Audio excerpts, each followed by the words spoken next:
Welcome to the Modern Masculine Man Podcast, Mitch. Woo!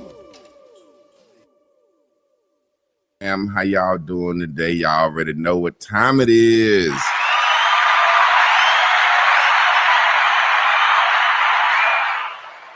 Y'all know I got to do it like I do it every week. I got to update this thing and make sure we live on every page. Miss Carla, say what's up to the people while we wait. Hello, babes. How are you? Hope everybody's doing well. Getting ready to get started in a hot topic. Once again, we're going to rant and rave tonight. The volume is a little off. Let me make sure that this ain't me that's got you off like that. Let's see. Okay. Make sure on this end we good over here. Okay, we good over here. Say something again. Can you hear me? Can you hear me? Am I good? Am I good? I'm hearing a little kind of. Let's see. Hold on. Let me check my settings. Let's see what the audio is looking like here. Yeah, we want you to come in as clear as possible. Can you hear me now? How's that? Oh, wait a minute. I got to turn this up. Can you hear me now? We can hear you now. It's not as clear as normal, but we're going to go ahead and get started. I just turned the volume up, so you should be. Am I better now? Yeah, a little better. Yeah, definitely better. Okay, here we are. All right, let's go ahead and get started. How y'all doing this week, folks? We hope y'all having a beautiful week. It's halfway through the week. It's midweek Wednesdays. What they call it? Is it? It's Wednesday. Yeah, Wednesday's a hump day. Yeah. And the weeks are going by, so the days are going by so damn fast. I ain't even realize it was Wednesday till just now. So yeah, it's Wednesday, and y'all know how we do on Wednesdays. Me and Miss Carla, we come to y'all, and Miss Carla, she always got a beautiful topic for us to discuss. And today we're gonna be discussing what? Sexless love. Sexless love. When you sent the topic, I was like, wow, that's going to be a good topic. So I'm going to go ahead and let you introduce why you picked that topic, what it's about, and we're going to go ahead and get started on it.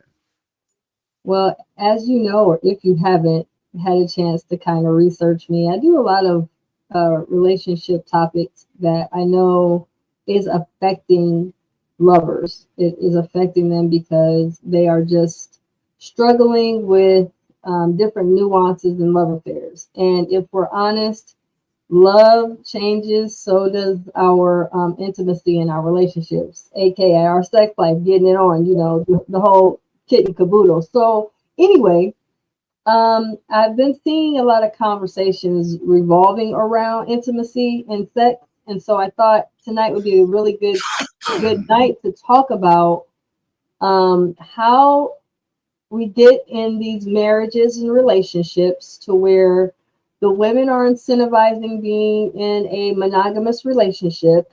And then they begin to say, it's not tonight and I'm too tired, I don't feel like it. Or they just pretty much move out of the bedroom altogether.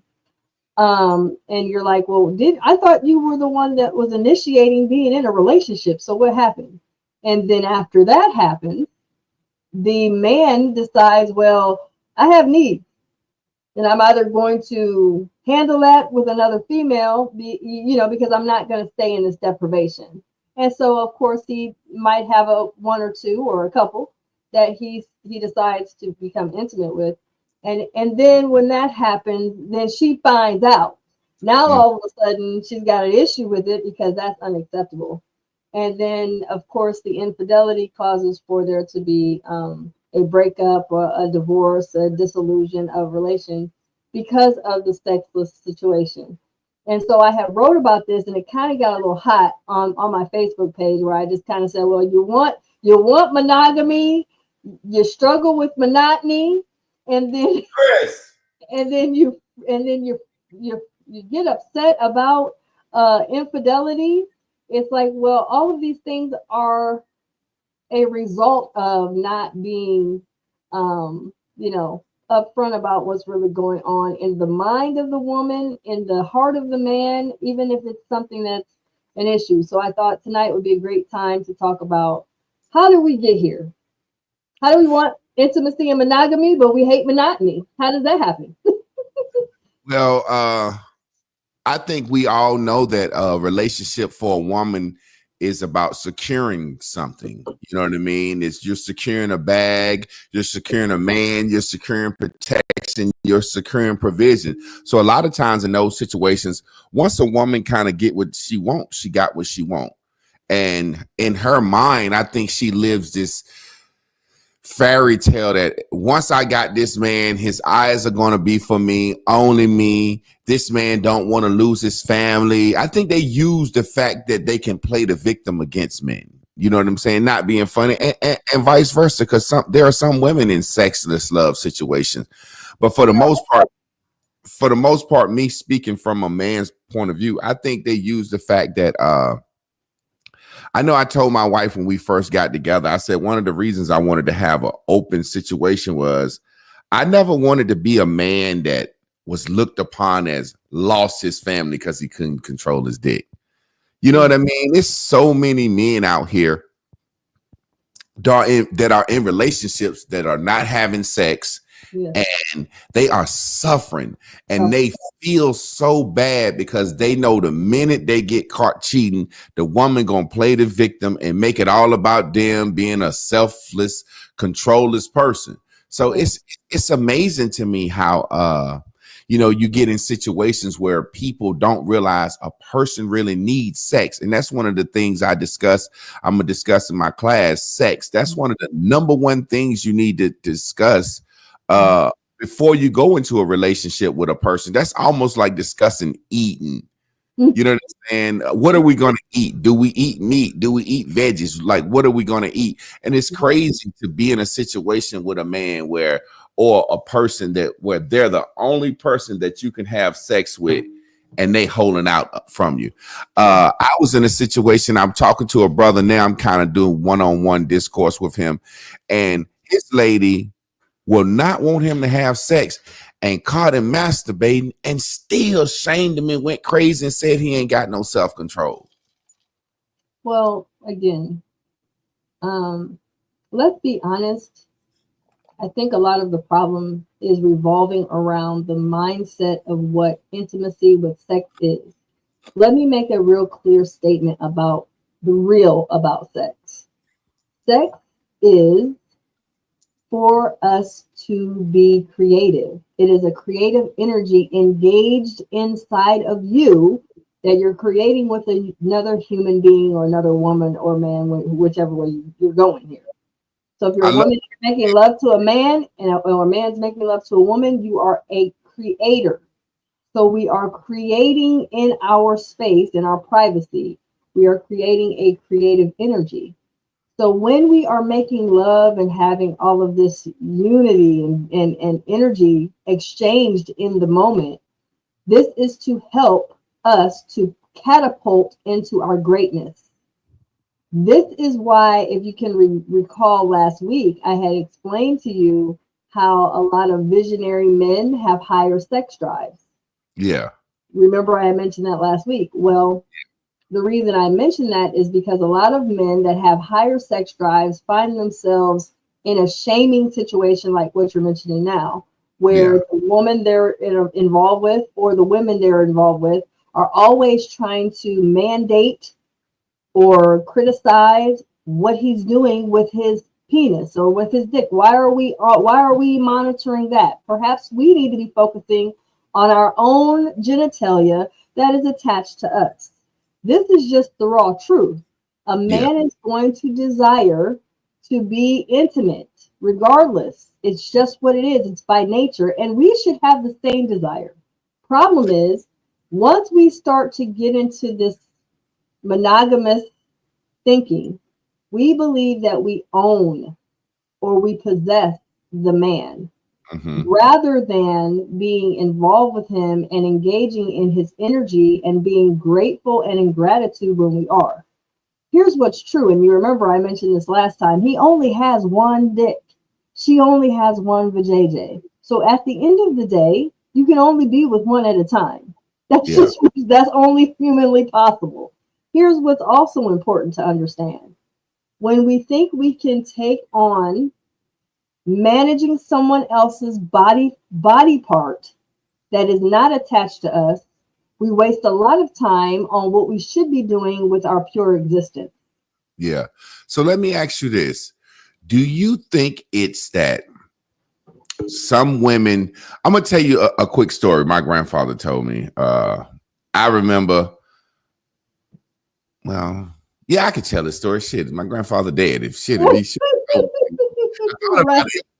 it was just like tonight. I don't want to hear it. You know what? It's kind of like hearing your grandparents say something, and now that you're older, you really realize it. I remember my grandfather was sitting around one day, and his son was joking. Like, he said, "Mama don't love you no more, Daddy." It was something happened, and then he said, "That's how you know Mama just stopped loving you, Daddy." And he said, "Your mama stopped loving me about 20 years ago." And his son, my uncle, was like, "What you mean she stopped loving you 20 years ago? How you know that?" He said, "I know she stopped loving me when she stopped offering to suck my dick." And then I heard my uncle start laughing. Then my granddaddy said, "You know, a woman don't care about you no more when she don't offer to suck your dick no more." And I thought about that. Now, that shit is so true. That shit is so true, because if a woman really like you and care about you, it's not about keeping the balls drained. Women say, "Girl, keep them balls drained." No, a man's sex drive is different. Your man, you can suck your man off and he can leave the house, and by the time he get to the car, a new woman, he's hard again. Let me just make it clear to women.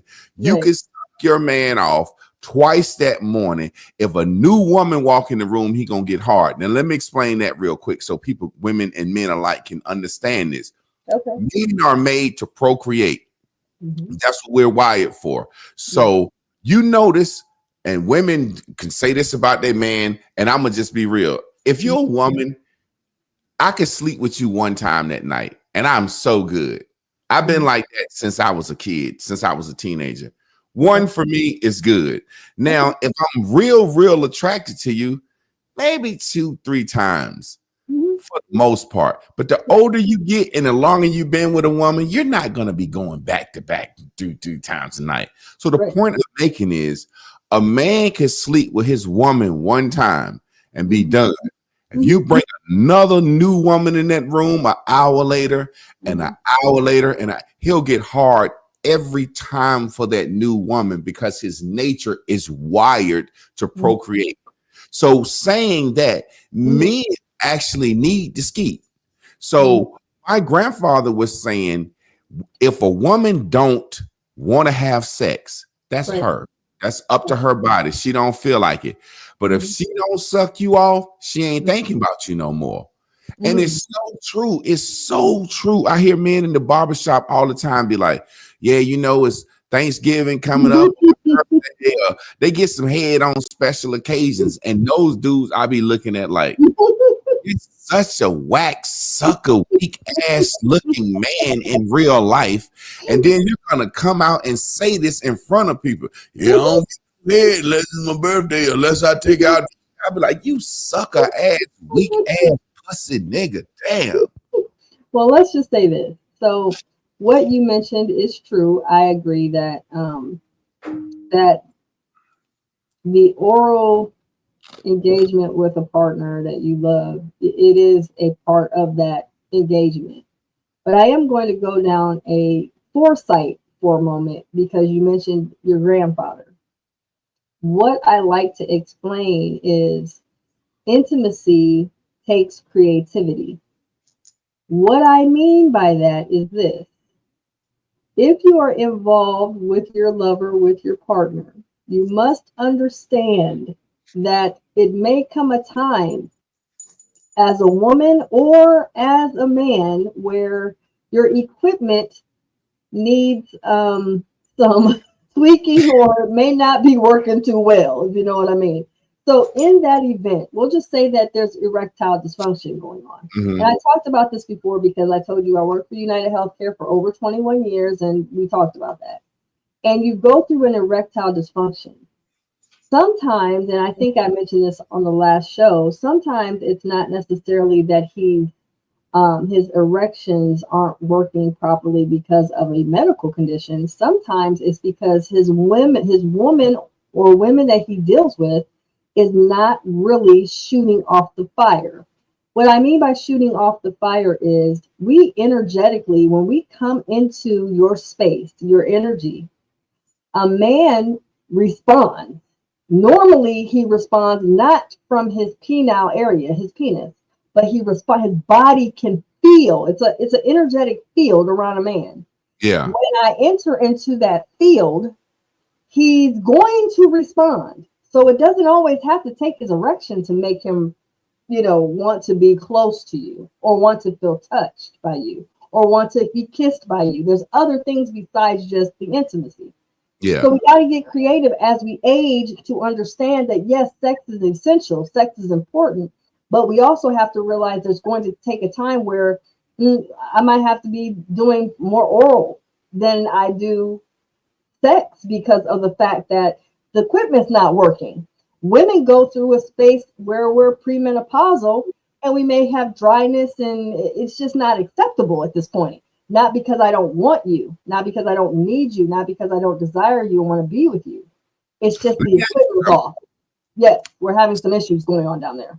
So rather than me saying I don't want to touch you, no, let's still engage. Let's still touch. Let's still embrace. Let's still caress. Let's still have some fun. So we talking about equipment being not working, right? So say for example, how you explain that.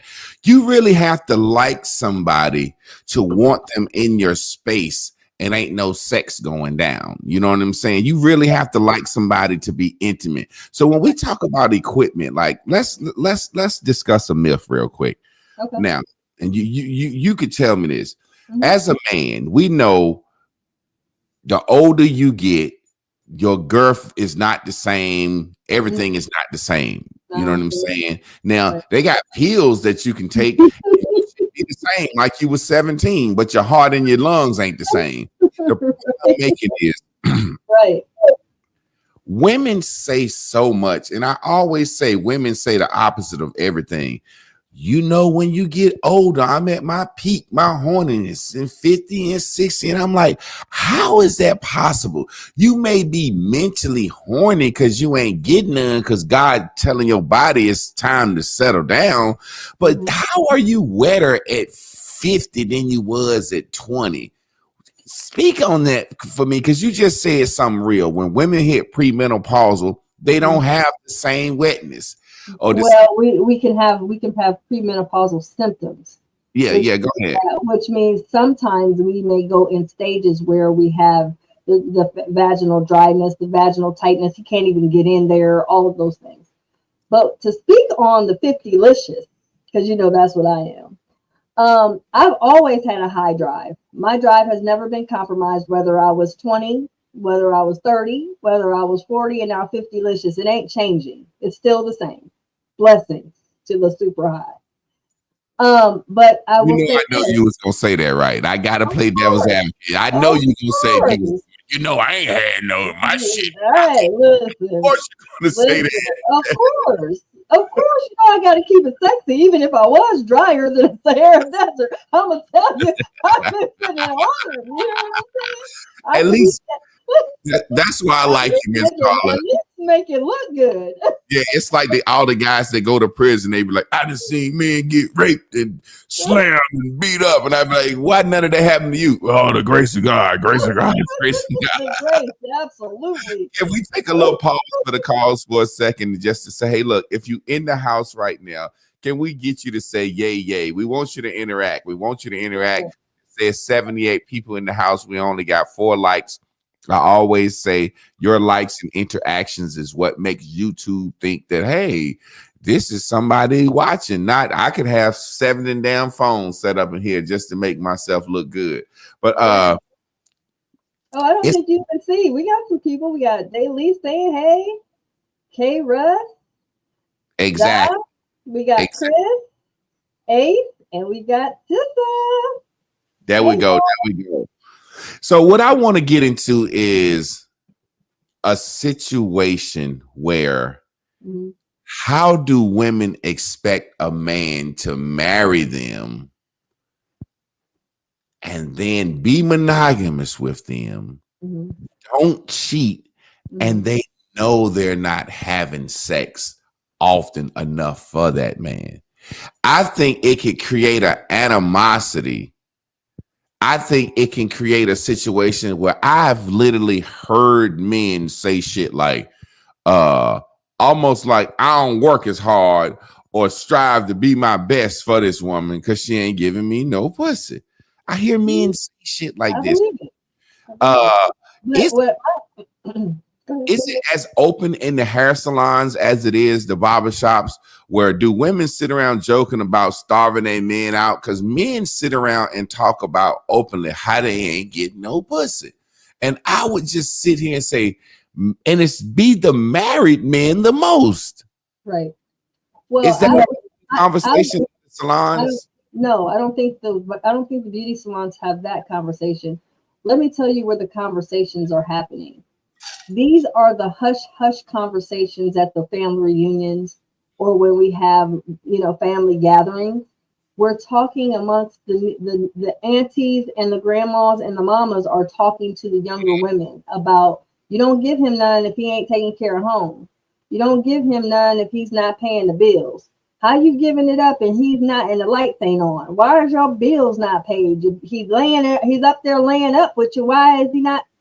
This is where the conversations are coming from. So it's not necessarily coming from the beauty salons, because at the beauty salons, we're just trying to look good and we're trying to sit there and enjoy ourselves. We got gossip about stuff going on around, talking about, stuff on the internet and stuff like that. Those are those conversations. Yeah. But when you're talking about how we are playing with sex and how the sex should be a bargain ship, that is conversated through families.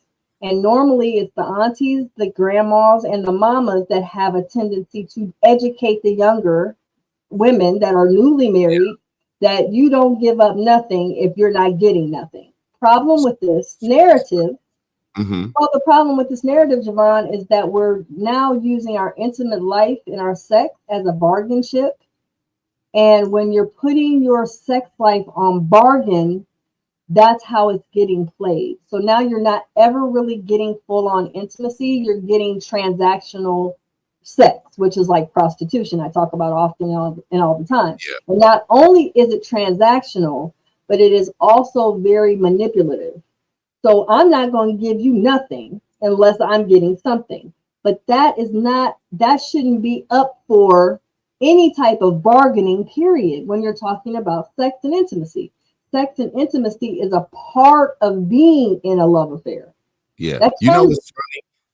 It's so funny because I tell women that I do one-on-ones with women, and you'll hear me die on this vine. Women do shit the exact opposite of what they think a man gonna respond to. I remember when I first got with my wife and she said something about sex, and I said, hey, look, you'll be better off not buying toilet paper to get my attention. You'll be better off not buying toothpaste, the things and deodorant, the things that I look up and say, well, hey, ain't no damn deodorant. What's going on? Because if you think you're going to get my attention by starving me for some pussy, you got another thing coming. I'm going to go get me some pussy. If you think that you can control sex, you better get. So my thing is, I look at it like this. And this is what I tell women. And I'm talking to this church lady. I'm like, yo, when you get home from church, just go straight in and give your husband some head and fuck the shit out of him. She like, how? You know what? I said, because that'll make him come to that church and be like, damn, what the hell going on in this church? You know what I'm saying? If you're going to use sex, you got to use it as a positive reinforcement. And that's something that women don't understand. There are positive reinforcements, negative reinforcements, and then you have punishments. So we're talking about behaviorism, how to control people's behavior. So me, if I'm a woman and I want to use sex, I'm fucking my man all the time. I'm sucking him all the time. So that when he decides to not do something my way, then I withhold a little bit. And now he's like, damn, I'm getting fucked and sucked all the time. So hey, baby, what's going on? I'm used to getting fucked and sucked all the time now. What's going on? And so that's when you present, well, this, you didn't do this, and I'm not feeling well. It's like, how can you? I still don't agree. I understand you don't agree with it, but what I'm saying is simply like this, like a drug addict. You can't get hooked on something that you ain't getting often enough. You see what I'm saying? How can you punish me with something you don't give me? That's like me saying, well, if you don't do this, I ain't gonna give you no pussy. I'd be like, you don't give me no pussy anyway. You know?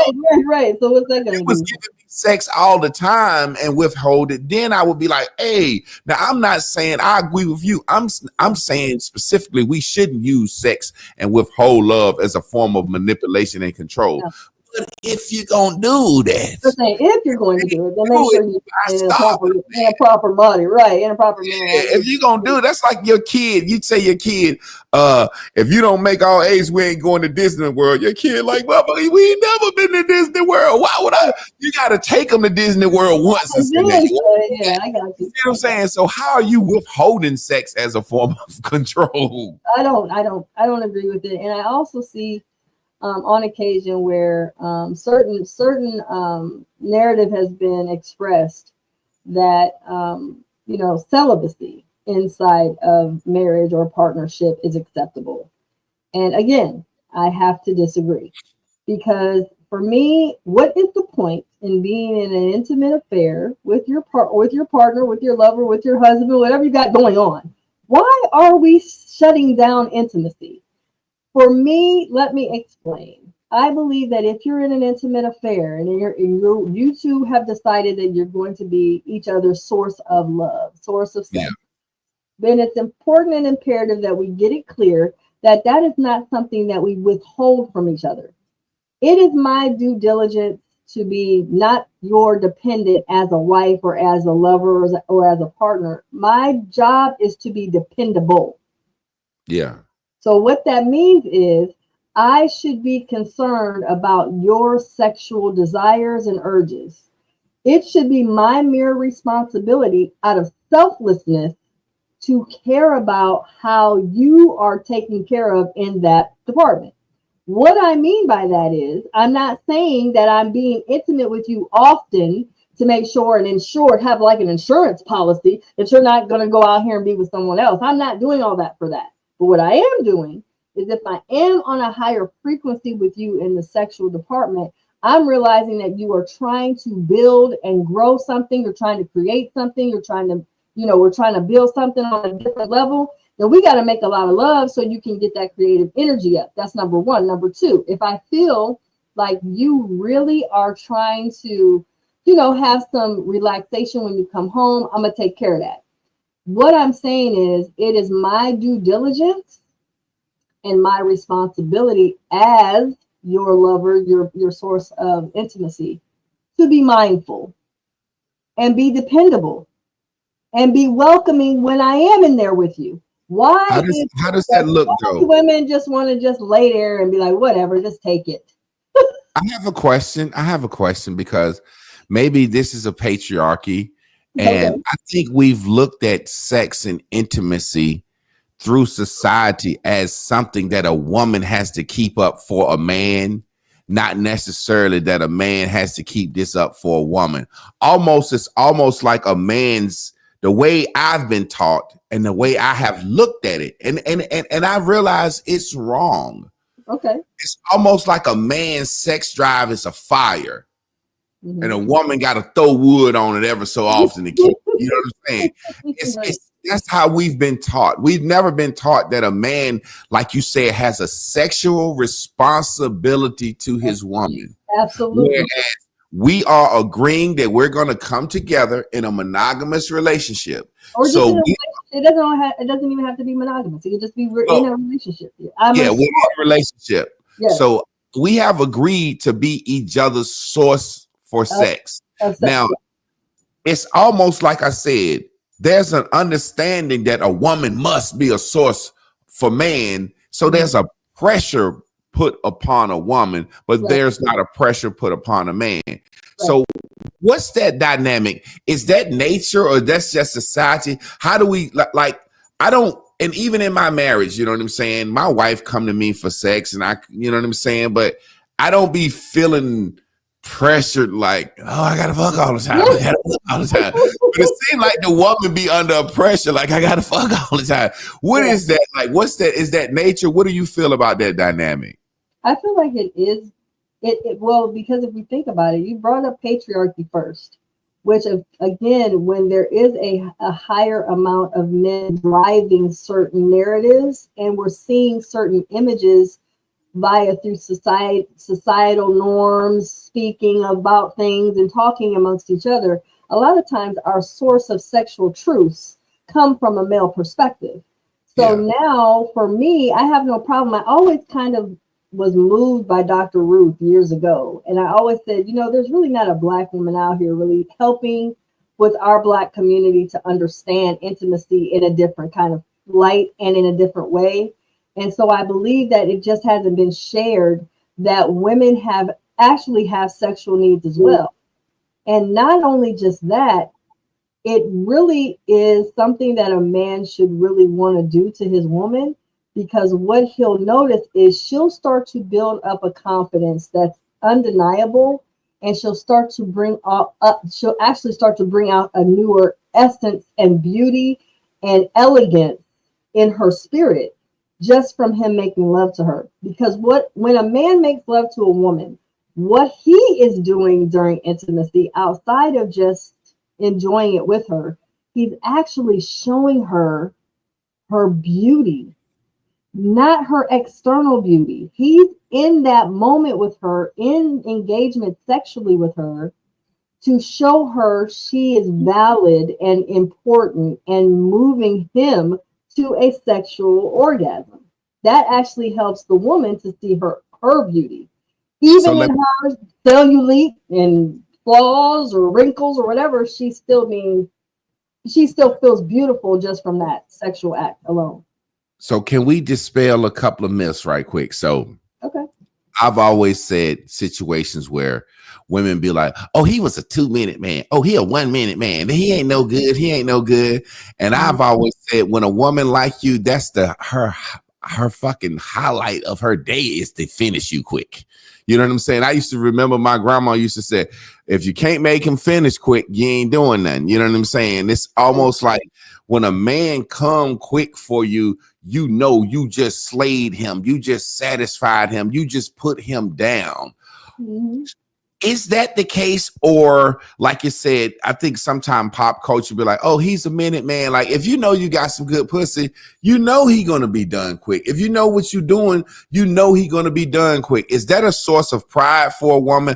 Or is that something that a woman be like, he done? Or, speak on that for me. Well, I feel like if a woman is in her sexual prowess season and she is good in high-end skills, then yeah, she does want to see that she can make him have that orgasmic experience quick. And it does give her a badge of honor in her own spirit and ego. But to be all the way honest, a man that can kind of stay in and be there and not get so caught up in being in there, but really in the present. Yeah. You start to realize how much more enjoyable it is when it's longer.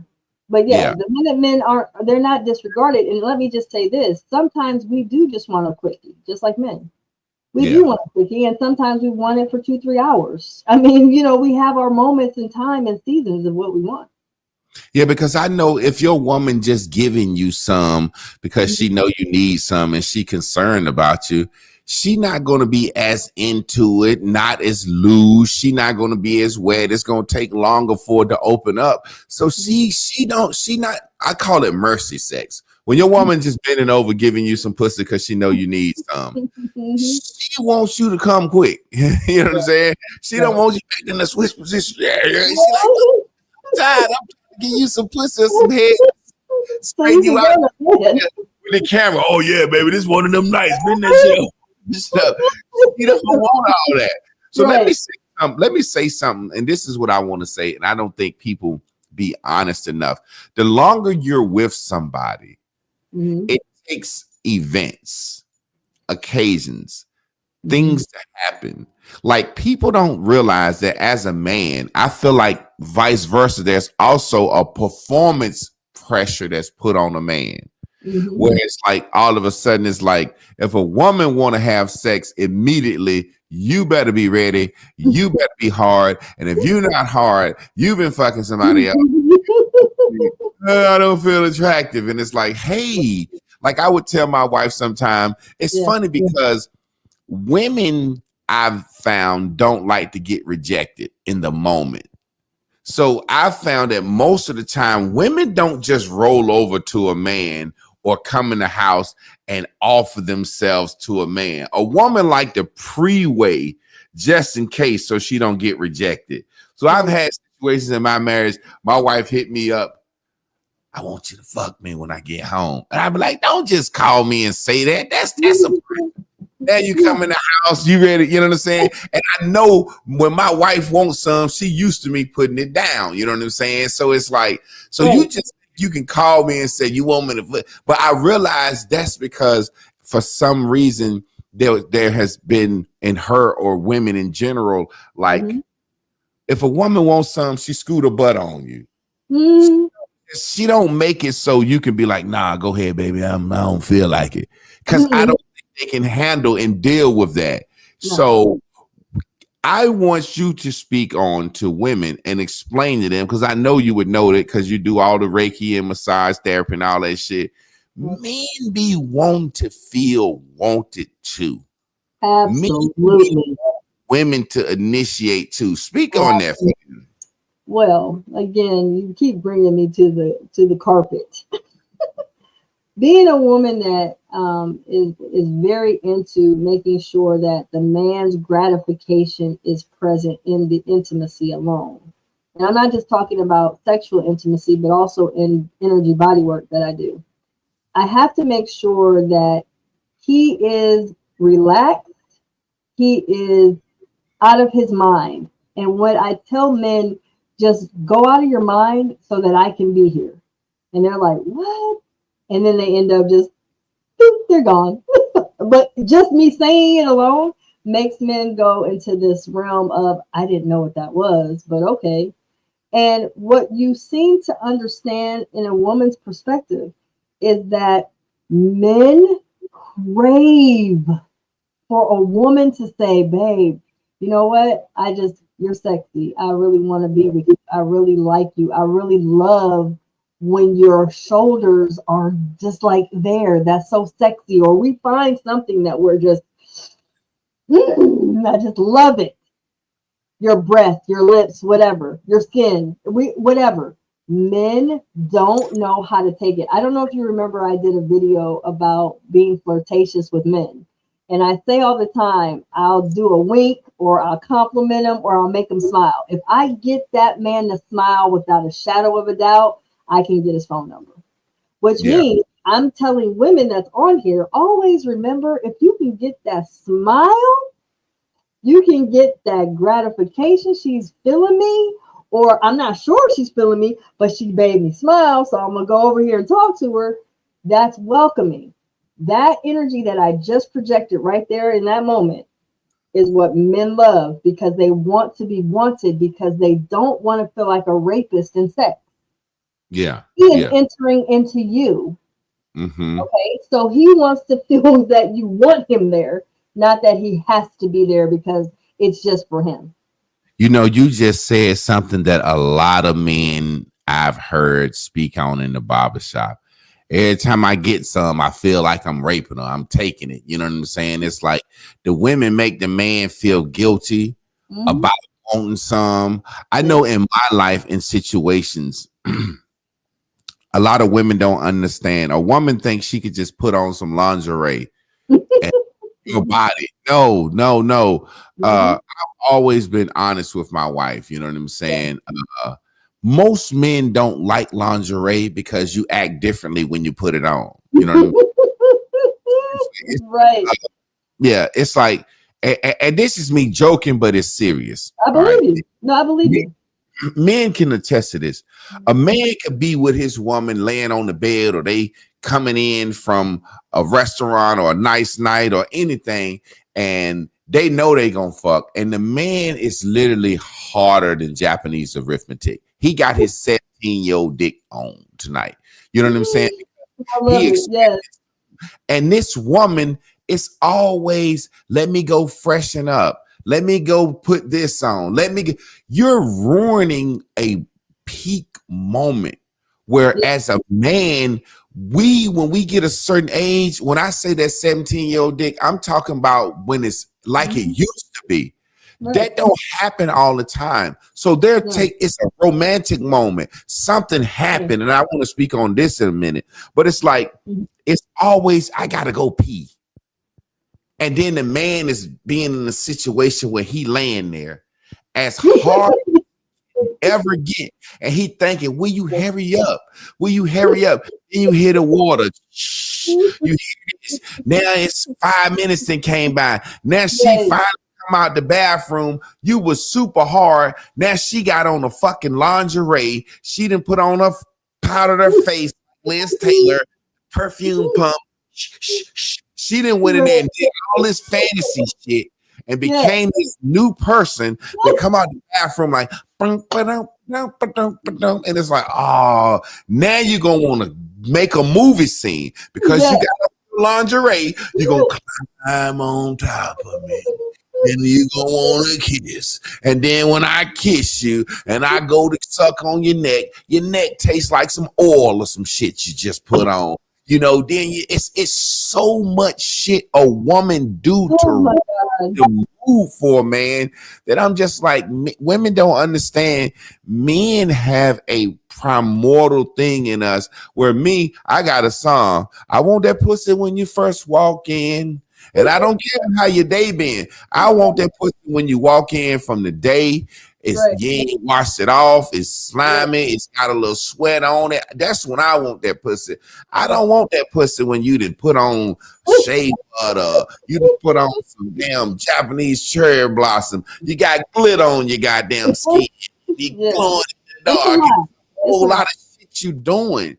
So I said all that to say, women ruin the moment a lot of times for men, not understanding that me as a man, you want to know what make me hard and make me want to fuck my wife and make love is if one day I look up and she in there doing my daughter hair and my daughter giving her goddamn hell.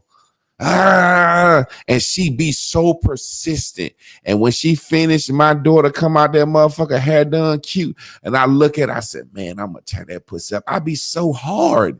Women don't understand that part. No. Take more than like when you come home and your woman is folding clothes, the last of the clothes, and you know she done clean the shit out that motherfucking house. Right. You need some in the oven. Man, that shit make a man so hard, but women just think it's just they ass. Can you talk to the women and explain to them that there's so many things that they can do from a woman's perspective that drive a man and get him going that ain't you shaking your ass in lingerie in front of him? Well, first of all, we have to be okay in our sexiness, in our raw. What you just mentioned, no makeup, no lingerie. You're talking about in your nakedness. Just coming from somewhere and just stripping down, and you don't have all the glitter and all that stuff that we do to be prettied up. We have to be okay and sexy in that first. Mm-hmm.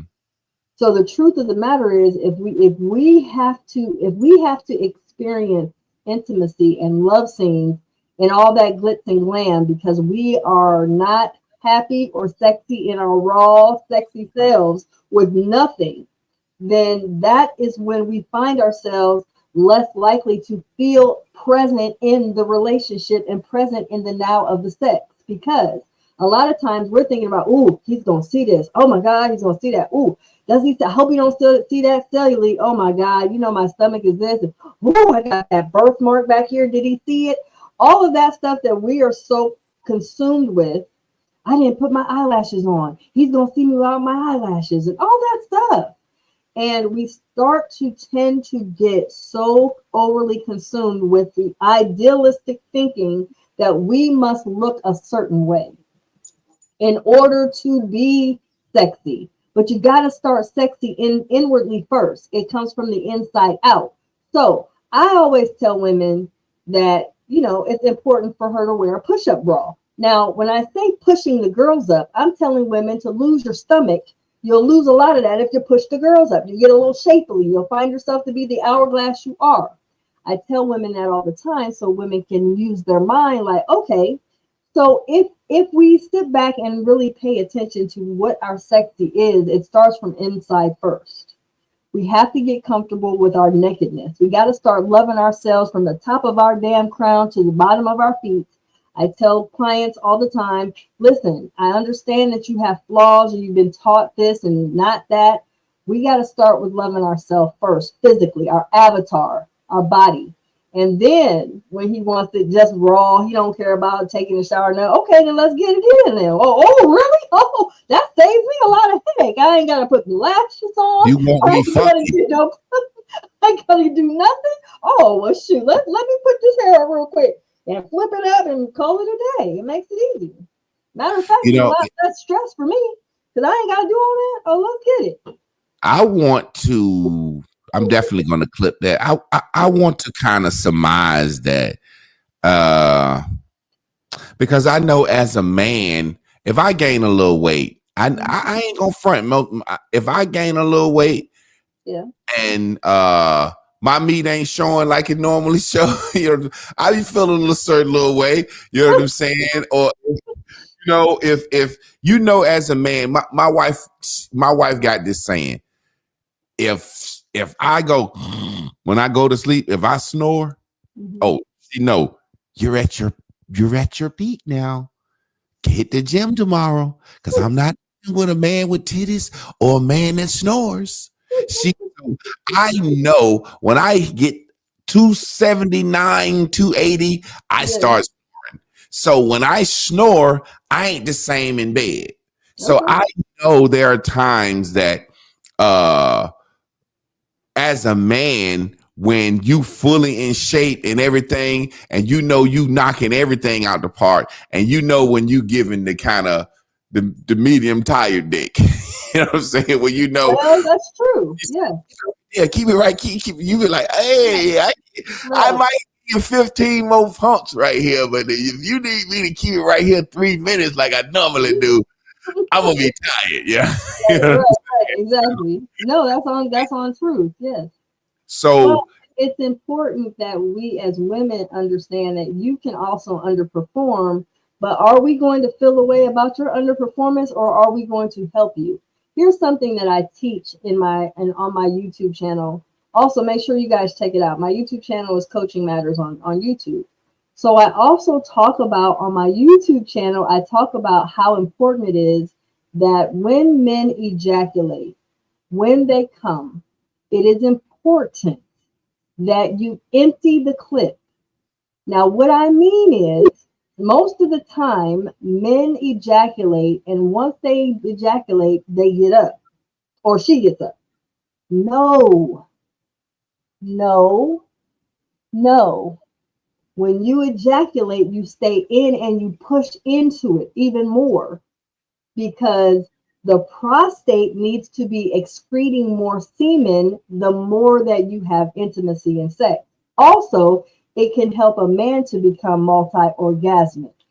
And yes, I just want to say you are affecting me in pull-out game right now. So I need you to put a mother. For those men that are not sterilized and they have not gotten vasectomy, Wiggling at the bottom.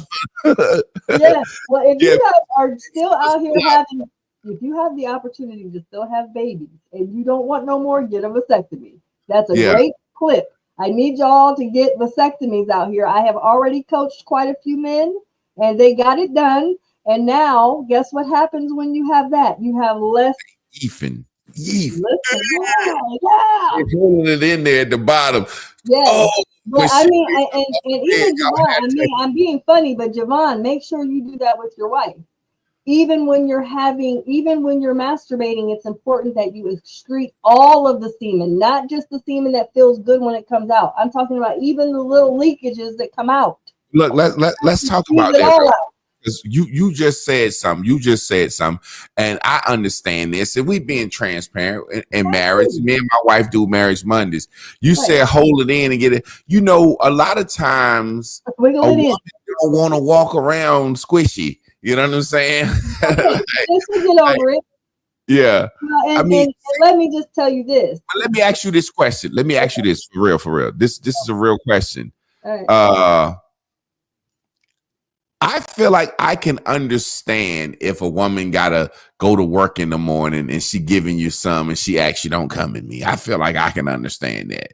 So you saying you think the man should hold that motherfucker in to the last drop every time? To the last, yes. And I'm gonna explain why. Go ahead. Realize that when you excrete all of the semen out, it really helps for you for your erectile health. As you age, most men have this dysfunction because they have not excreted all of their semen out. And over time, imagine a pipe not cleaned. He got built up residue in his Now you see why I say clean. Miss Carla. Yes. Miss Carla. You know, when I share your stuff, I said it's my co-host. She just be knowing shit. That's the little tagline. Hey, look, Miss Carla, sometimes I think you got a dick. I think you know all this shit about dicks and what I know a lot, baby. I played with a lot of them. Like, oh, this one, bent ones and straight ones and circumcised ones. Listen, he's coming now that all to come out. Keep sucking it. Now we just need one drop of blood, and once you get that drop of blood, that's when you got him ready. Now he done skeeted a drop of blood off his heart. He really ready. And listen, what's so funny about that, Javon, is that the more you excrete out, you'll realize that you can also be multi-orgasmic. Men don't know that, but they can do that too. Yeah, I did that one time. Where I got two back to back where I skeeted and was like, oh, okay. And then some was like, oh shit, I'm finna come again. And it was so sensitive and feeling so good. I was about to stop, but I kept going and I got two back to back.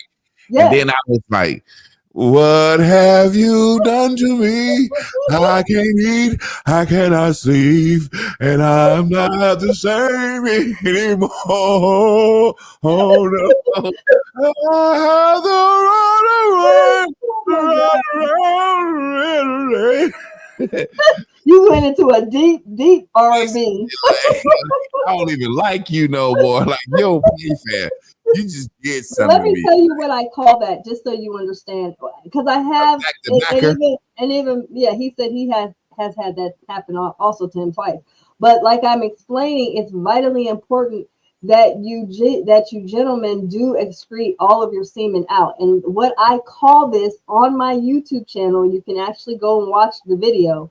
It's called the push-up technique. I've actually coined that name because when you ejaculate, you want to stop and pull out. You just want to be done and turn over and go to bed. No, I always even might tap my man like, hey, look, keep it coming. You know, that last little skeet out of you now. I need that drop of blood, baby. You gotta need a little tap on the bottom. Like, come on, push a little more, push a little harder.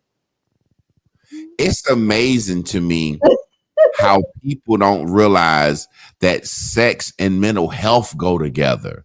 Sex and mental health go together. Sex and self-esteem go together. Like when you have a health, like it's one thing that's so funny about how people think and view sex and love. Like you say, you're into meogamy, and me and my wife, we into openness, and it's like people think that we don't enjoy each other.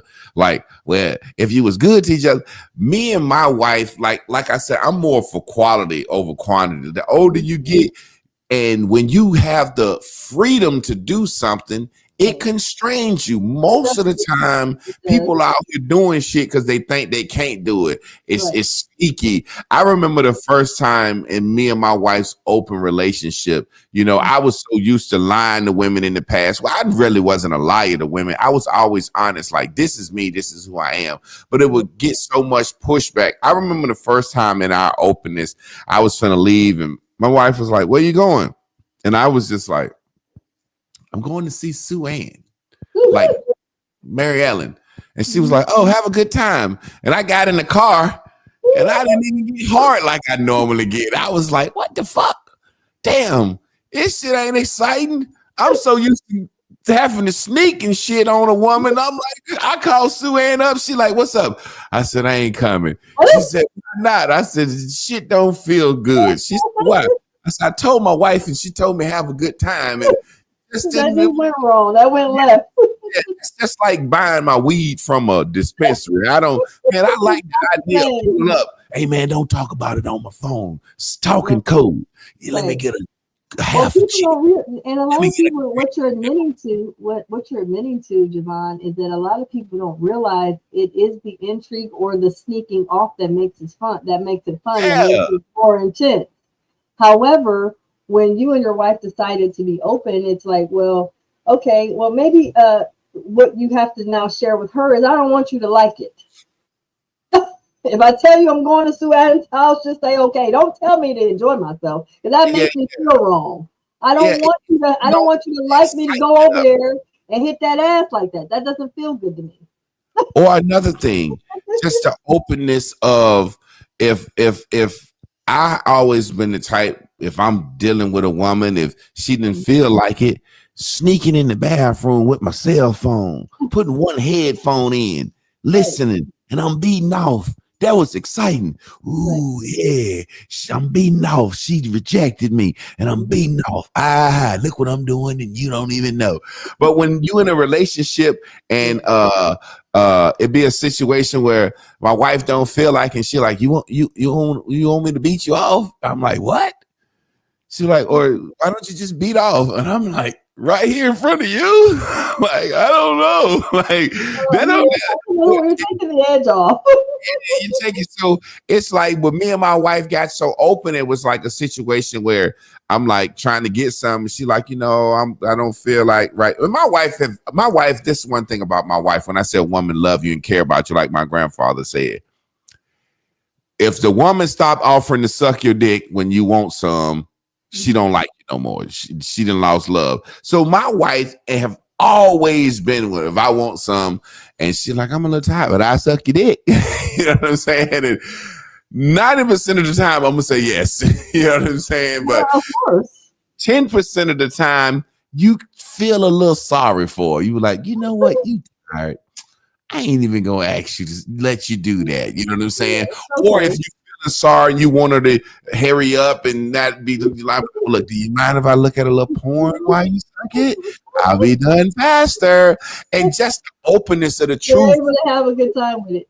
Yeah, she like, I don't mind if you look at some porn, but I've told brothers to say that before and they say, well, my wife do it. She don't do it often and it takes so long. And then she start feel like she and I'm like, well, won't you look at some porn or something? Look at your favorite dick sucker, and they're like, oh man, she's gonna be mad if you know what I'm saying. Like this is a fantasy person. This is not somebody that's right here in front of you.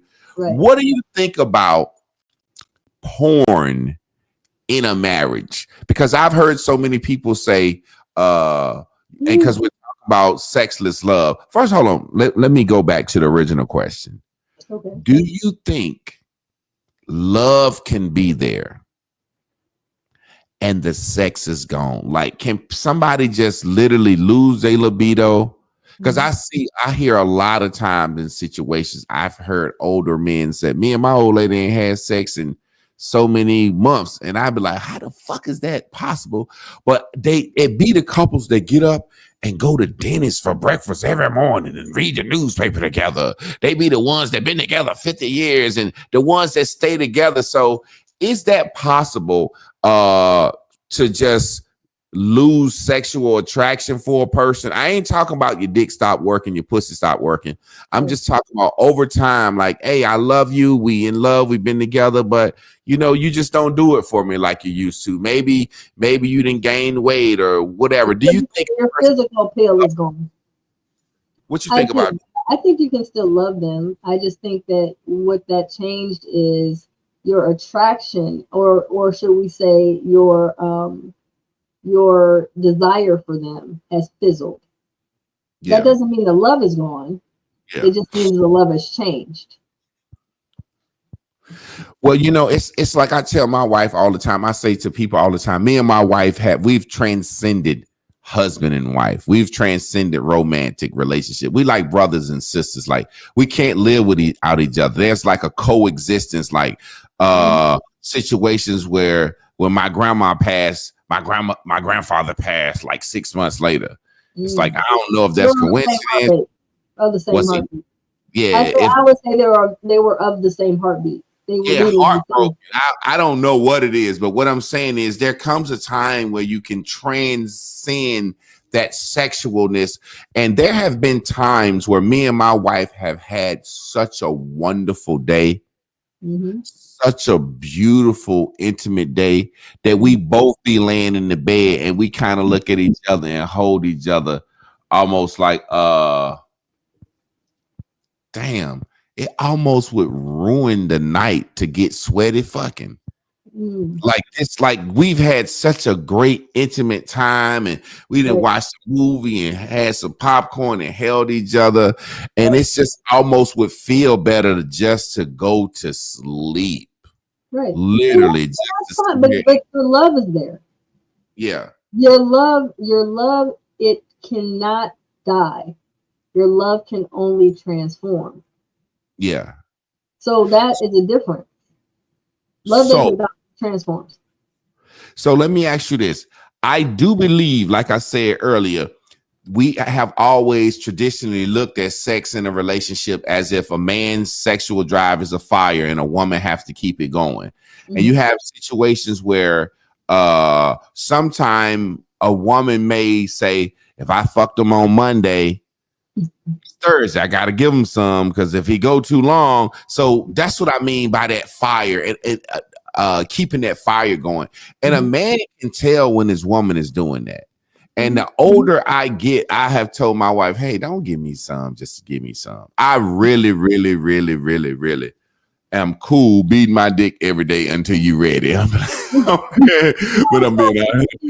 But what's so interesting, Javon, that I found is that there is a difference in the type of sex you get and experience.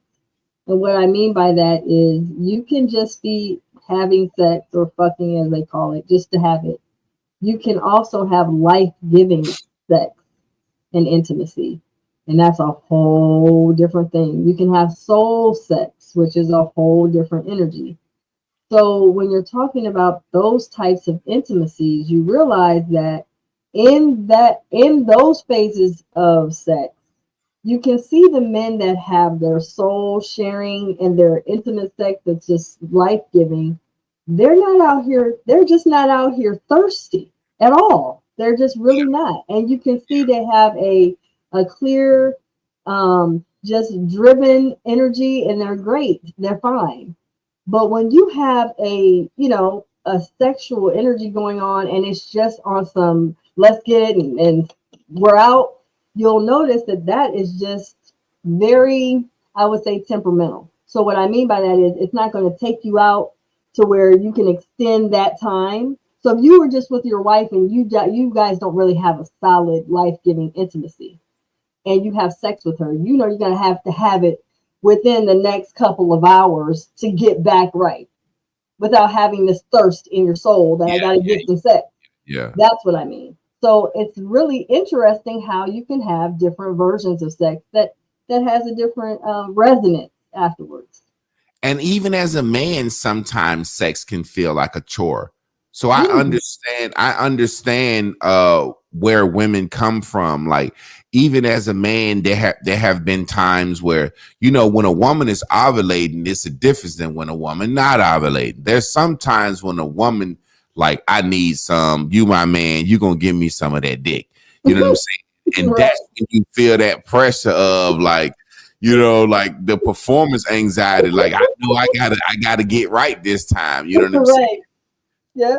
I don't think enough people talk about the ideas of how we allow TV and romance to affect how we move in our own lives. Say, for example, first base, second base, third base.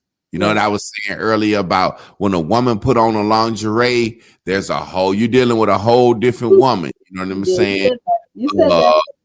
So it's like when I see a woman in her natural element, like we joke all the time, grandma had that see-through moo-moo on in there, granddaddy coming in, she frying that goddamn fat back, and you can see through that motherfucker, granddaddy that ass over and make a kid every month. You know what I'm saying? I can't. Killing me. It has a lot to do with how you run your household. My grandma used to always say, what did she say? Love without finance is some shit. She had a saying. So speak on a woman's sex drive as it relates to struggle and provision. Because sometimes I tell men, hey, bro, the way you talk about your life and the way you talk about these bills and the way you worry about struggling, how you think your woman gonna be horny in the way you fucking talking about this shit? So can you speak on that as far as it relates to a woman's sex drive and provision and how well she's taken care of or how good she feels about her circumstances? Well, absolutely. I think that when a woman is around, even if a man is negative in his spirit and soul, we got to fix that, because that negativity will roll over into her ending up having a bad attitude. It just goes hand to hand. She's going to be his reflection regardless. So if he's always negative about what we don't have, you have to now shift his mindset and become the woman that he is grateful for and start to show him, well, we might not have that, but what we do have is this. So divert his attention from all the negatives, because all of that is from Black families. We have a tendency to stay rooted in the negativity. We can't never look at a situation without looking at it with a positive view. So if I'm constantly coming home to hearing him talk about all this negative, then how is he going to rise to me? No matter what I do, I'm going to be overexerting myself. It's going to take me at least 30 to 40 minutes to get him rising to me, because he's always in his head about what we don't have. And I got to pay this bill and pay that bill. Listen, the bills are going to be here.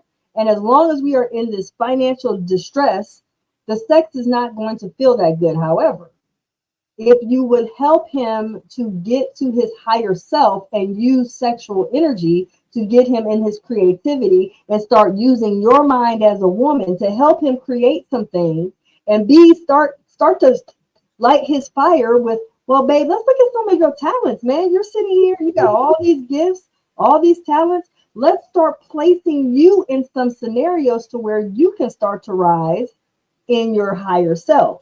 And then your dick will rise with no problem, because now you're in your higher self and there's the confidence right there. My grandfather, y'all gonna get sick of this shit because you're gonna hear me say it all the time. My grandfather used to say, the woman you got is like that because you made her like that, because you wouldn't have picked a mean, evil bitch. Let me say it again.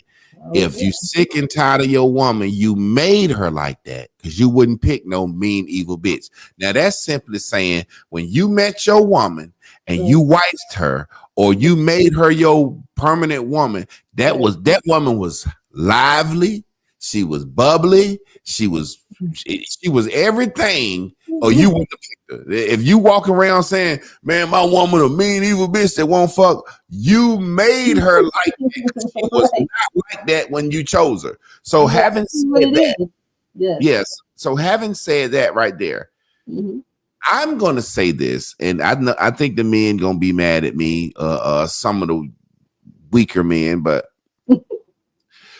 I feel like sometimes there's too much pressure on a woman to build a man's mentality. And, it's almost like, okay, I get what you're saying now. Say, for example, encouragement is one thing. Right. But when a man ain't on his shit and you keep encouraging him and keep fucking him to try to build him up, do you think that can just be too energy draining on a woman? Like she realized, okay, I like this man, I was attracted to him, and we had these discussions about the future and goals, but now I realize this man is just not the go-getter that I was hoping he was. This man doesn't have the potential in him that I thought he had.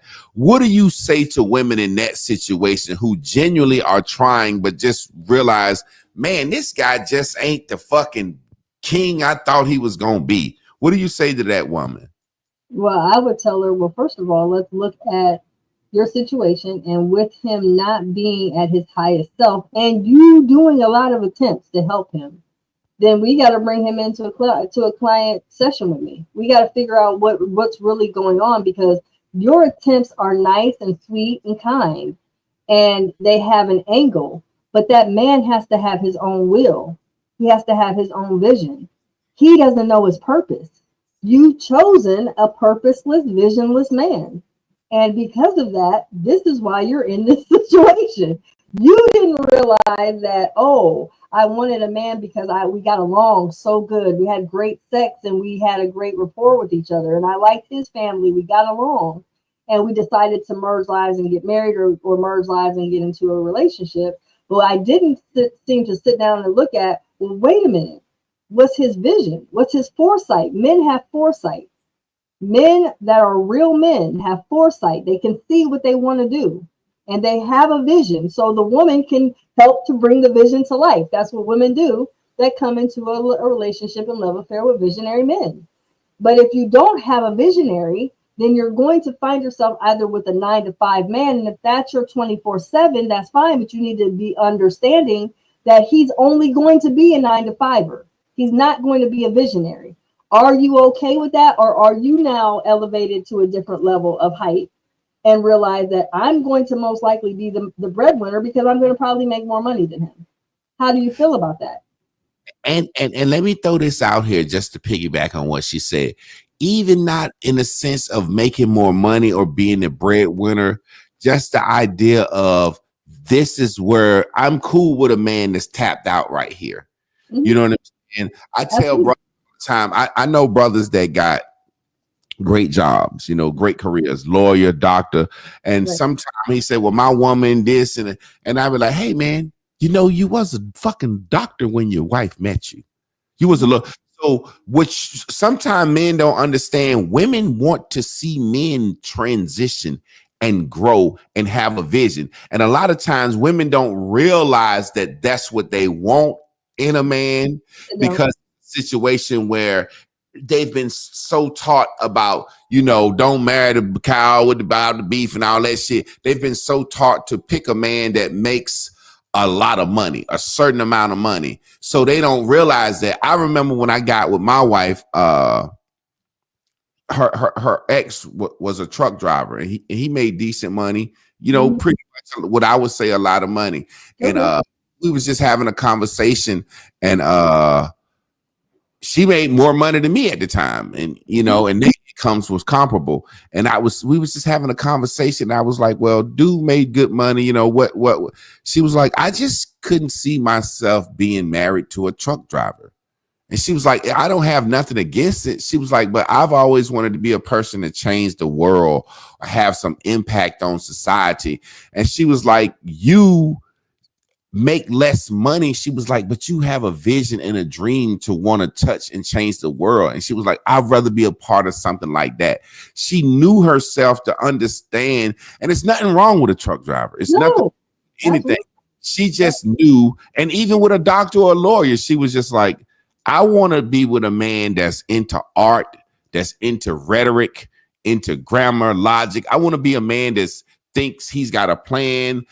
She would rather die on an island with me thinking that I can make this podcast shit grow, or thinking that I can reach black people, than she would rather being with a man making $1 million. That's they just gonna be that. You know what I'm saying?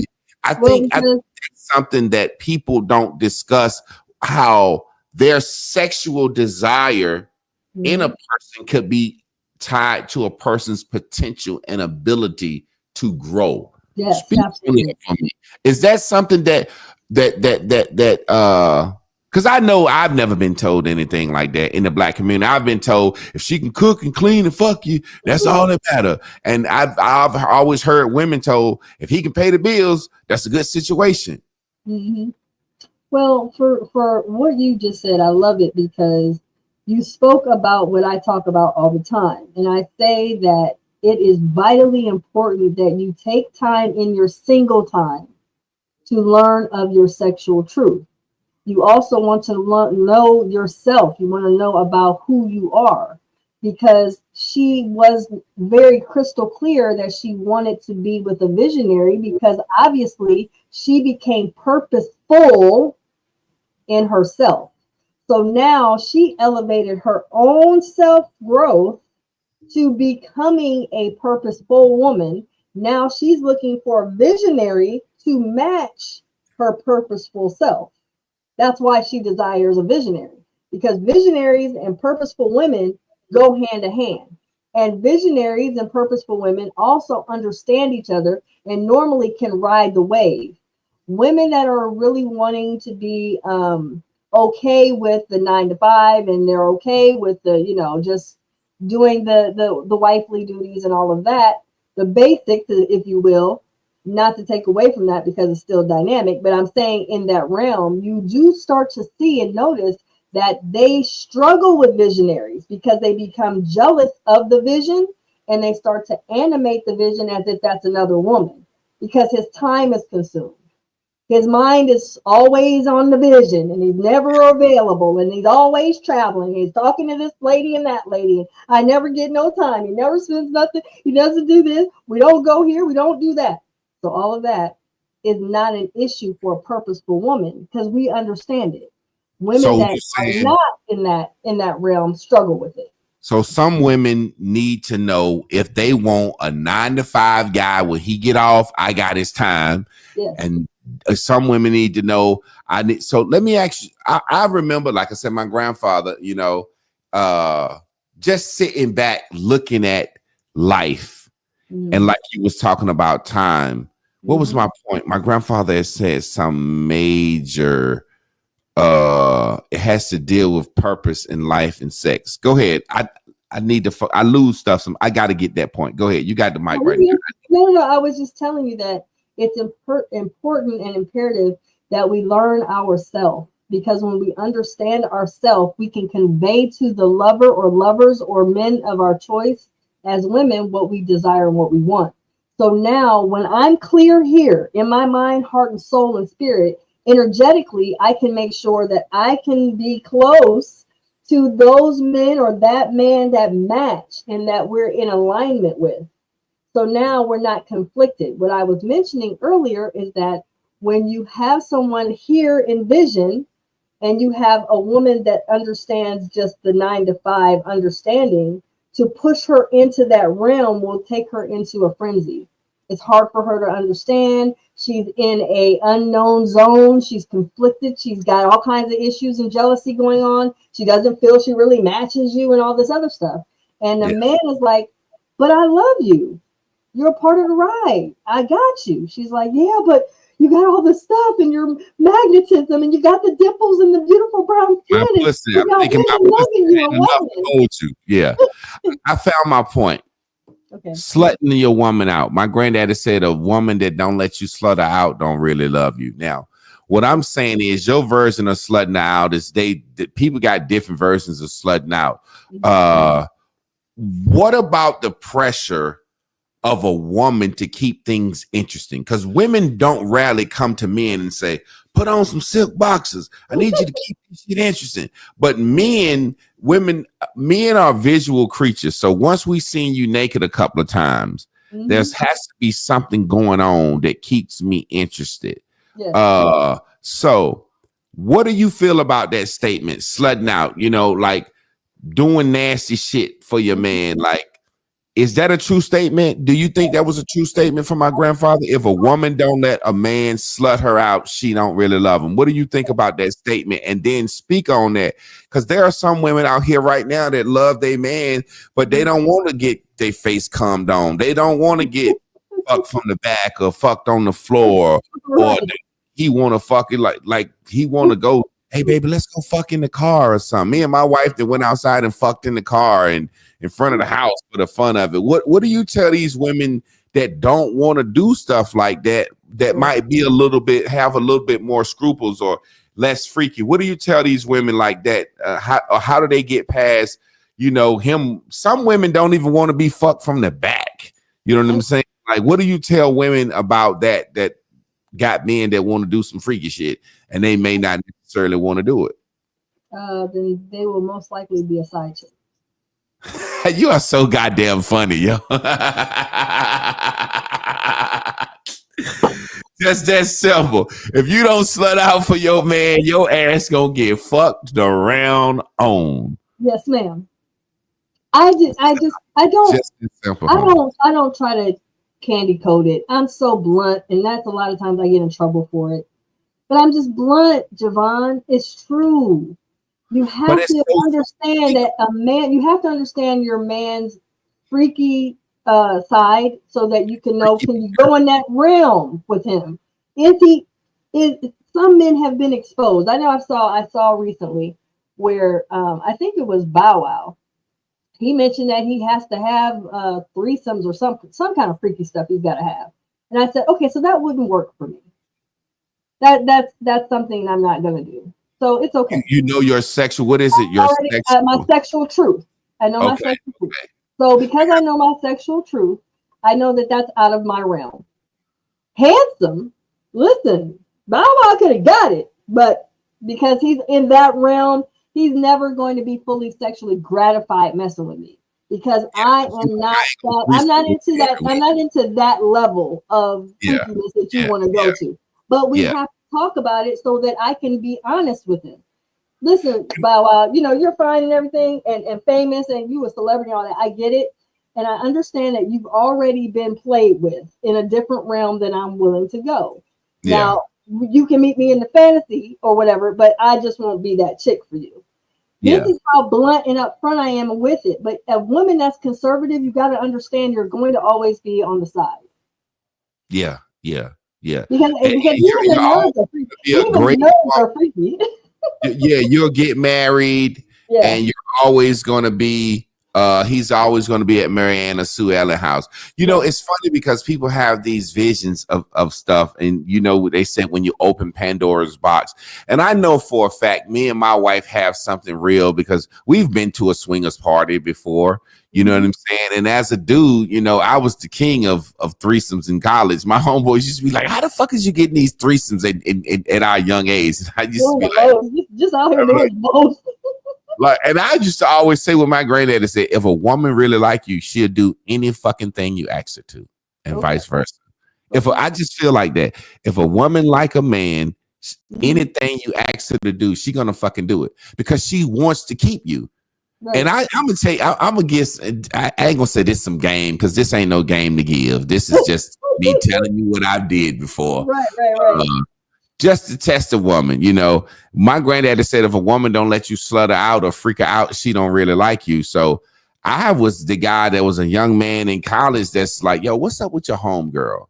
Mm-hmm. After I put that dick to her and I'd see she liked me, what's up with your homegirl to be over here? She be looking at me, my homegirl, and I'd be like, shit.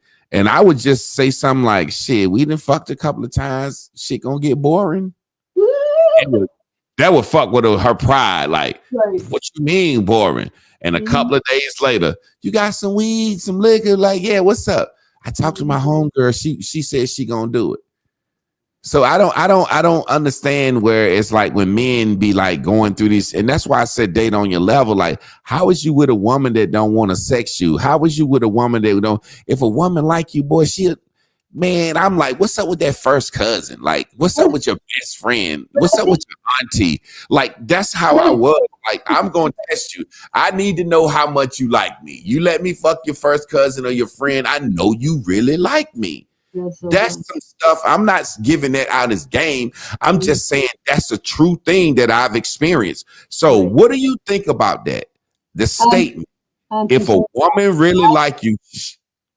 Well, I'm the polar opposite of that. If I really like you, I'm going to be stingy. You're going to be stingy. Yeah, I'm not. Hey, I'm not. Shit. out here. Period. I'm a full on heavy on the hetero, as Amber said in the Shay interview. She's heavy on the hetero. Listen, if I am with you, I don't care if you're doing what you're doing, but when you're in here with me and that door is closed, it is me and you. And I got it, because I was going to say that goes against your miogamy, because in miogamy, I get it. You're saying in the love scene, we fucking it's me and you. When you leave out of here, you may be doing whatever, but when it's me and you, say I want you focusing on this ass. It ain't with one ass. I want you when you. Absolutely, you better know it, baby. That is what it is. So my thing is this: as we move forward, and you get older in age, we know sex normally in real life it declines. You would think that's the thing that you should suspect. You know what I'm saying? But as you move forward, how do couples adjust when one person literally is, for whatever reason, gaining weight, not as fit, not as healthy, not as attractive, for whatever reason? If the love is still there and you genuinely love each other and you genuinely just not as sexually attractive to that person. And I'm gonna be honest, I used to date this chick, and she was very attractive, but she had a little older sometime. And I would be nervous. I ain't gonna front. I would be nervous. Like she was so attractive. Her body was so tight for whatever what it would be. I would be like wanting to have sex with her, but whenever we got ready to do it, and me and y'all tell me, have y'all went through this? I would be nervous. I wonder if she got that little smell tonight. And if she do, it's gonna make me get soft. And then I would feel embarrassed, because if I start getting soft on her, smelling that smell, I knew I didn't have it in me to be like, I'm getting soft because I smell a little older. You see what I'm saying? So I want the men to comment on that. And how do you comment on stuff like that? How do you talk to your man or get your mate to realize you got a little older, or, you ain't fucking like you used to? Like some things that you used to like, if they ain't hitting no more, that shit can drive you crazy, irritating. You know what I'm saying? If your man loved Missionary and you like that with him, and he 50 pounds heavier and he want to get on top of you, and now he's sweating and breathing heavy, the thing that you like can go to something that you fucking abhor. So how do you tell couples with that honesty? Yeah. Like, how do you I always say that you have to change positions often, because when you change positions often during intimacy, you'll start to realize that no matter what weight or size you are, you can find a way to have intimacy, even if it requires. Oh shit! Say even if it requires for you to do it a little bit. Why you gotta ask for everything? I do. Even if it requires for you to change it up. Sometimes we have to do 69 because we can't do it the regular way. His stomach's in the way. Or sometimes so what you're saying is, you gotta pay attention to his body type. See, so what you're saying is, if you love each other, you adjust for him. Yeah, I've been with huskier men. For instance, I'm 5'1", so I'm small. I'm a shorter stature woman. I'm 5'1". Husky. Men don't like being called husky, just so you know. That's body shaming. It's not what, just, he's just, I have an attraction for that. I don't know why. I just do. But anyway. So husky is like not fat and sloppy, but just a little husky. Yeah. He's got that thing, right? So anyway, and I've often tried to figure out, sometimes he might not be able to be on top of me because of the fact that it's awkward because of my body size and his. So we've had to readjust and do positions differently. And you have to be creative. You also have to be flexible. This is why body work is so important. When I do energy body work, it helps me to be more flexible, so I'm able to move in different positions and then try different things. It's like, well, that didn't work, so let's try something else. well, let's try this. Okay, let's do this. Well, you know, it takes a certain confidence in sex to be switching positions up. Because, you know, you ain't got to talk about it, show it.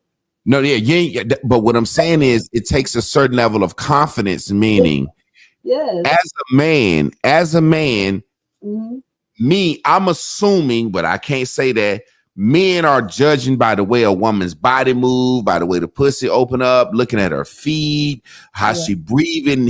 And if he know if he's in a decent position or a decent spot. So as a man, I know I've been in situations where because I'm confident, I'd be like, well, shit, I'm gonna flip your ass over and see, can I make you feel good from the back in 5 different positions? But I know me as a man, I've been in that confidence. I've had a woman say, no, motherfucker, right there. Didn't you see it was good right there? Motherfucker, stay like this. So you know what I'm saying? If a man lacks that confidence, switching positions is something that's scary for a man. Meaning if he know he get his thing off this way and she get her thing off that way, and now it's like, okay, I want to switch up and you ain't sure, So are you saying basically, I'm hearing this central theme. You got to be with somebody that you like enough to be open and honest with for anything to fucking last, huh? Absolutely. That's just a fucking boy. But the honesty has to first start with you to yourself. Yeah. That's the first honesty. The honesty to you, from you to you. In other words, man, I know I got a fat ass and he is not really endowed. So him hitting front and the back probably isn't going to be a good idea. But so what if that's her thing though? What if she loves you? She probably does, but she knows that he's not that size. He be slipping out from the back. Right. And he can't, we can't put no extension on him. So we're going to have to work this out. So let me get a new enjoyment. I was with an ex that was not endowed. He was fairly small, to be honest. He was just not endowed. So I had to figure out a way. Well, I got a fat ass, so I'm going to have to figure out a way to compensate and enjoy this while he's in there, because you got a fat ass, Miss Carla. I ain't never seen you standing up. I'm just I do, and it's always got me in so much trouble. But anyway, so I'm trying to figure out to myself, well, what the hell? What am I supposed to do with it? What do you do? Okay, give us an example in that situation, because it's obviously some black women out here. What do you do? I had to because he wasn't a large man, so I had to pretty much most of the time I was doing missionary. I was on top. You was on top of him. I'm sorry, not missionary. I was on top. Yes. Oh, okay. I was that's the wrong description. Yeah, I was on top, not missionary. Yeah. Because I mean, I've had a woman on top of me, humping me. That's a position. I'm saying that I didn't have him. He wasn't. I wasn't able. We weren't really doing too much doggy style. So let me ask you this. This is not being funny. I just got to know for the people that don't want to ask. So if his meat won't long enough to hit it from the back, when you get on top, your clit was rubbing against his hair. That's how you got off, or how did you get off? No, because I learned to change my sensitivity, because the clitoris is normally the woman's main way to come to climax. But I also learned that you can have climax through the vaginal space, through penetration. So if a man is fingering you, a woman can get off. Yeah. Well, it's like a finger. So just enjoy it that way. Just go ahead and just go from there. So I ended up learning how to be orgasmic. Right. Learn how to be orgasmic through that space rather than trying to get so caught up. Ladies, that's the thing. Shallow fucking. About 2 inches in, he do it right. Yes, he can hit it, and you can find yourself in a better position. Also, there's 5 ways a woman can have an orgasm. We're gonna have that conversation one day. We're gonna say that for a Friday night. And we gonna build up to that because I feel like I be knowing what I'm talking about, but I'm like 5 ways. Like, what's the bitch got another hole that I don't know about? I'm just playing, but I think I know the 5, but I don't want to be like this sexual expert. I want you to tell them, and I could be totally fucking wrong. So I think we're gonna like set up a date. We're gonna plan that as a date and make a flyer for that because I think that's something men and women need to know alike. But we definitely had a good conversation.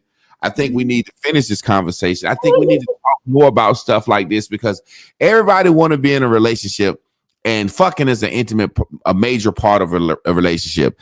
I remember telling one of my female clients, and she was like, her dude want to fuck too much, and she like him, and they want to get married, and he don't believe in pulling out. And she was like, he coming in there every day, and it's creating a little odor. And I'm like, hey, what you gonna do?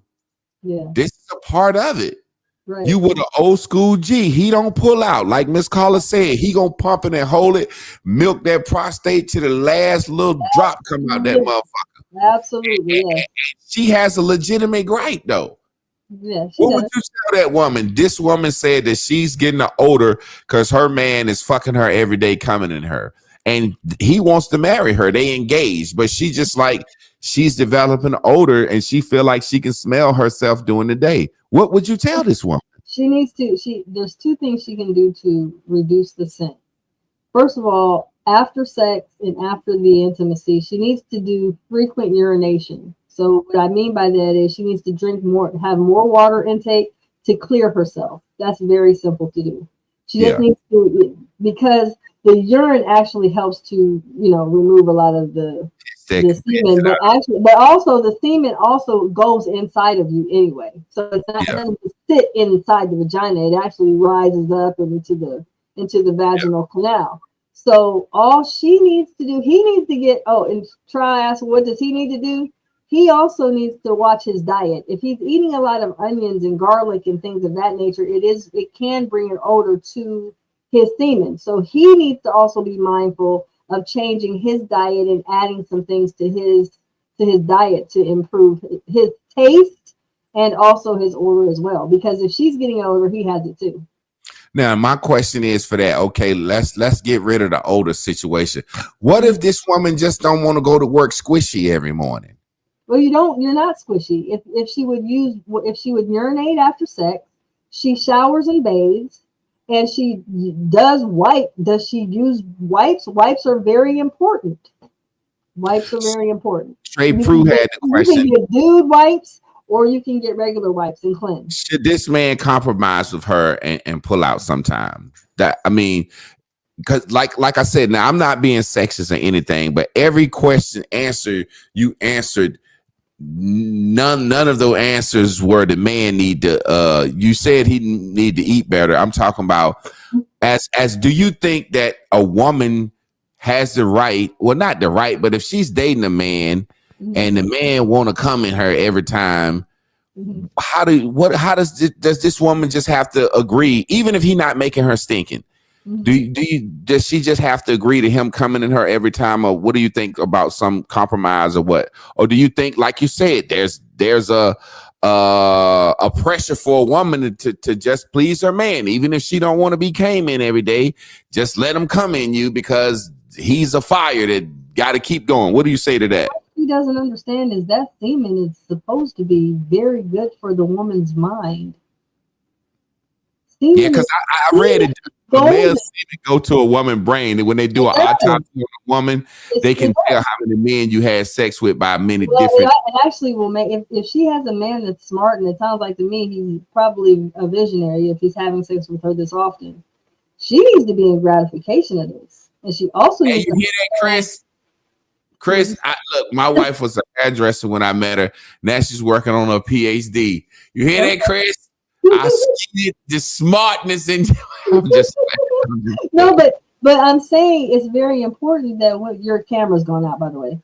Yeah, I know, and I can adjust it. But I know I'm gonna keep it about an hour and 30 minutes. But I actually ordered a cord that would let me go as long as I want to without. But I kind of like it because I don't want to be too long. You know what I'm saying? But we're having people on here, they're enjoying it. But what I was telling you is, I think it's important that a woman understands that is golden when a man inserts inside of you and when he nuts inside of you, because what that does is, especially if that man has intelligence and he has vision, it actually helps to improve your intelligence and your vision as well.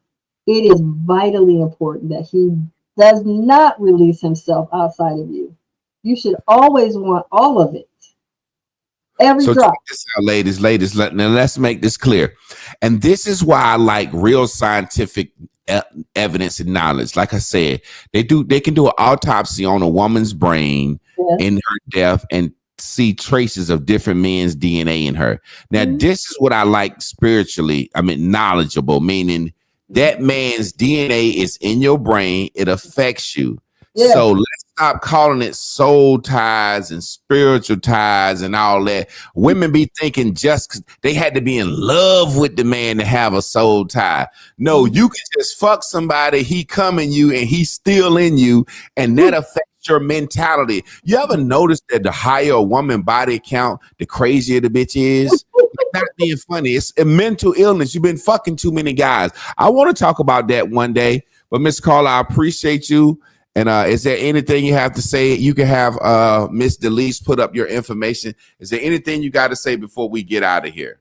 Before we go off of that, I wanted to say what you did say. And you said something powerful that I want to make sure I say, which is this.